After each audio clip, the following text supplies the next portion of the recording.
अपना trademark setup बताऊं। Trademark setup नहीं होता है सर, ट्रेडमार्क प्राइजेक्शन होता है। एक प्राइस की समझ कि आप ये समझें कि अगर प्राइस ने इस कंडीशन को बिहेव किया, एक प्राइस का भाव का व्यवहार आपने समझ लिया, तो वही ट्रेडमार्क है। तो मैं आपको बता सकता हूँ कि हाँ, ऐसी पॉसिबिलिटी है कि अगर आप उस कॉन्सेप्ट को ट्रेड करें तो आपके लॉसेस की संभावना सबसे कम होगी, पॉसिबिलिटी ना के बराबर हो जाएगी। मैं आपको बताऊँ कैसे। देखिए, मैं कॉन्सेप्ट आपको बताता हूँ। सोचिए कि कोई प्राइस है, ठीक है, 44,000 बैंक निफ्टी ही ट्रेड कर रहा है एग्जाम्पल के तौर पर, 44,000, ठीक है।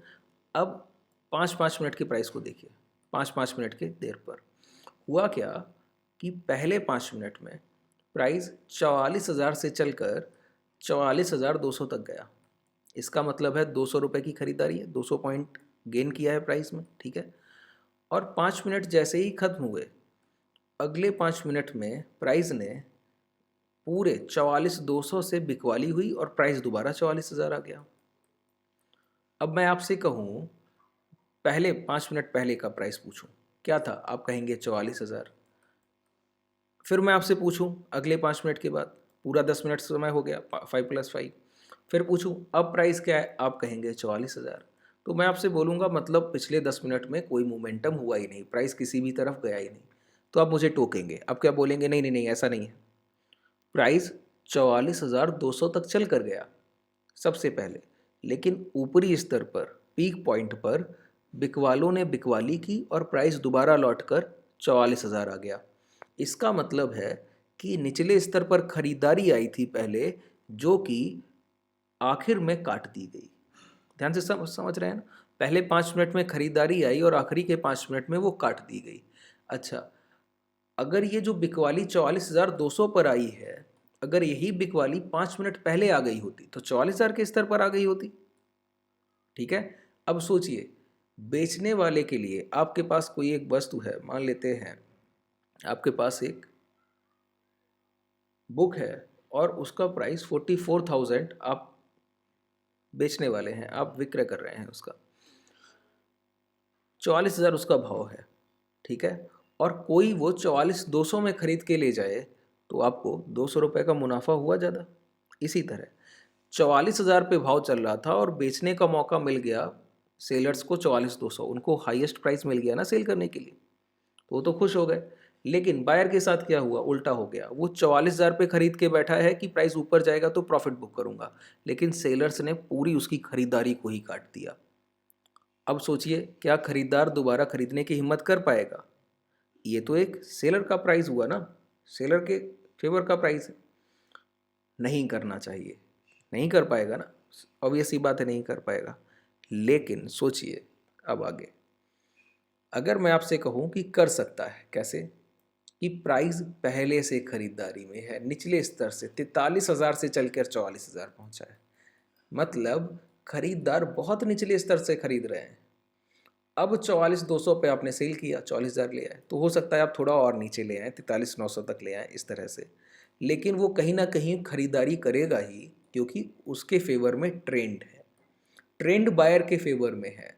इस वजह से वो दोबारा खरीदारी करेगा और 44,200 के ऊपर ले जाएगा। अच्छा सोचिए, इतनी हिम्मत वाला खरीदार जो पहली खरीदारी कटने के बावजूद दूसरी खरीदारी कर रहा है, वो कितना स्ट्रांग होगा। यहाँ पे सिर्फ खरीदारी नहीं हुई है, अगर 44,000 से भाव 44,200 तक पहली बार गया होता और कोई बीच में सेलर एंटर ना किया होता तो प्राइस बहुत स्ट्रांग नहीं होता, वो सिर्फ खरीदारी थी।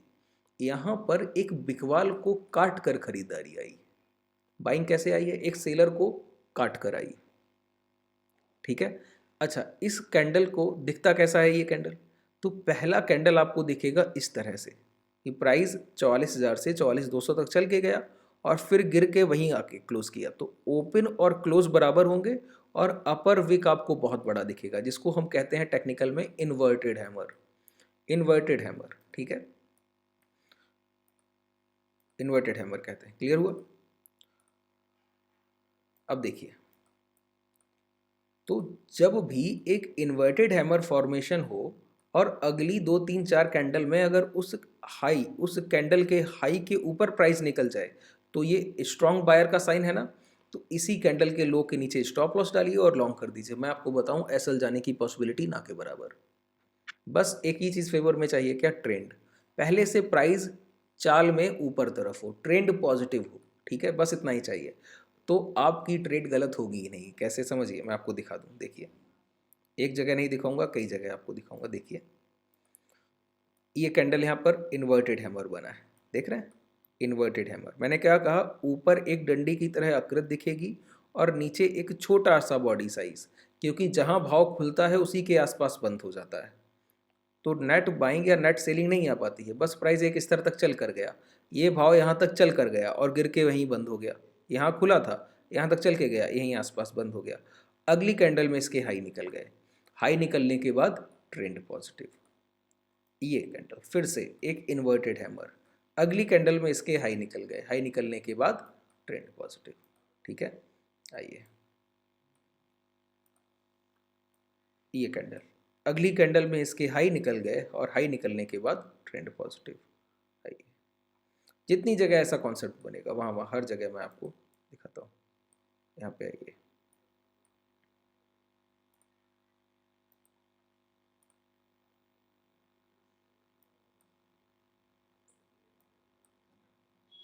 इन्वर्टेड हैमर, इस कैंडल में इसके हाई निकल गए और हाई निकलने के बाद ट्रेंड पॉजिटिव। ठीक है, यहाँ पे देखिए इन्वर्टेड हैमर, इस कैंडल में इसके हाई निकल गए, हाई निकलने के बाद ट्रेंड पॉजिटिव। जब जब इस तरह का प्राइस एक्शन आपको देखने को मिलेगा, प्राइस आपको प्रॉफिट देकर ही जाएगा, तय है। इन्वर्टेड हैमर के बहुत सारे यूजेस हैं, मैंने सिर्फ आपको एक कॉन्सेप्ट बताया है। अगर आप रिक्वेस्ट करेंगे नीचे कमेंट कीजिएगा, ठीक है, नंबर भी दे दूंगा, कमेंट कीजिएगा और कमेंट में लिखिएगा कि अगर आपको इन्वर्टेड हैमर के और कॉन्सेप्ट चाहिए तो मैं आपको और कॉन्सेप्ट बताऊंगा। इतने बेहतरीन कॉन्सेप्ट हैं कि वहाँ पे आप लॉस चाहेंगे तो नहीं होगा, बस देखकर ट्रेड भर एग्जीक्यूट करना है। ठीक है, शुभ रात्रि, धन्यवाद।